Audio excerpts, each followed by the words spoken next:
Naitwa Kagikuyu Godha tena. Bunge power. Bunge power.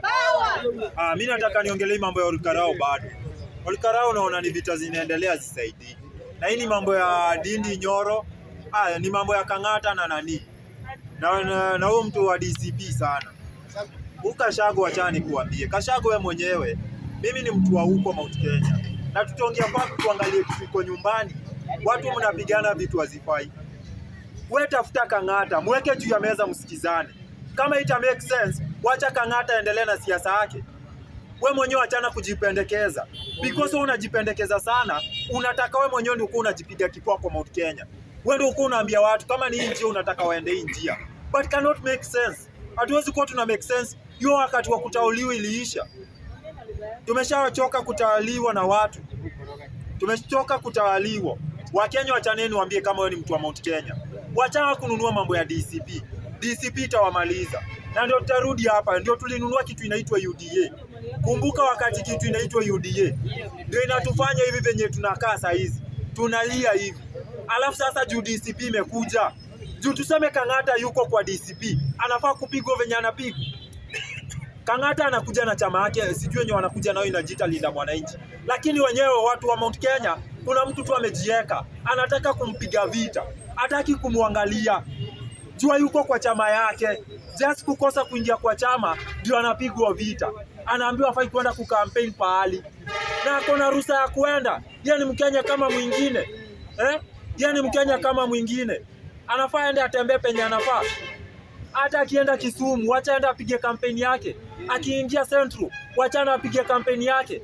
Yeye si mtu wa Mount Kenya peke yake. Ule si mtu wa kuangalia nini peke yake. Ule si mkabila kama wewe. Wacha nikuambie Kashago uko na ukabila.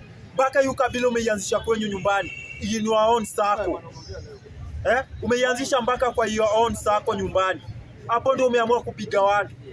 Saizi ulishaamua kupiga Kang'ata. Sasa mwisho utakuja upiga kina Anne Waiguru. Tena ndio hiyo Ndindi Nyoro ulishampiga. Unamuita Wilbur. Nao ni watu wenyu wa nyumbani. Au ni watu wenyu wa nyumbani. Wewe uko na nia gani nyingine tena? Kama watu wa kwenyu nyumbani, hautaki kusikizana nao. Wote unataka kuwaforce waingie kwako. Na wote hawezi toshea hapo. Hatuwezi toshea sisi wote kwa hiyo gari yako. Tunafaa tu create gari nyingine ya maana. Tuko na gari ya Jubilee, tuko na gari ya Linda Mwananchi. Kwa hivyo wachaneni tuende na kitu yenye inafaa. Kwa hivyo tuache kutudanganyo. Na Kashago nego kuira kitu kimwe. Kabisa. Order members, order president. Order. I think hapa nilisema na members wakawea, ukitaka kuongea lugha yako lazima ualert speaker. That's why umeona nimesimamisha. Ukitaka kuongea lugha yako tafadhali omba ruhusa speaker ajue unataka kuongea nini. Hakuwa aware unataka kuongea lugha yako. Lakini ukianza tu unaanza lugha hiyo nayo hatutaelewana. Speaker anaweza kuongea. Endelea. Arafu we mundu wa murima reke ngwire. Kwena undu umwe urenda kuhurithia andu kindu kiria tutarenda kuigua. Urenda kuhura Kang'ata. Na andu a mucii reke ndimwire. Kang'ata ti mundu wa guka hurwo bara itagirire. Reke ndimwire, reke mundu uyu uretwo wa Munyoro ni akumutukania na mutukanirwo biu. Tutige kurora uhoro wa guthio wa Munyoro. Turore kindu kia mucii. Na baithio uko we mundu wa Kandara, rora kindu gia bata. Urore kindu gia bata kia mucii. Tiga kurora mundu uyu uretwo wa Munyoro. We speak na andu a Kandara. Na andu a Kandara please ndiramuhoya. Musagure mundu uretwo Paul Kimani. Tutigane na maundu maingi muno. Kabisa.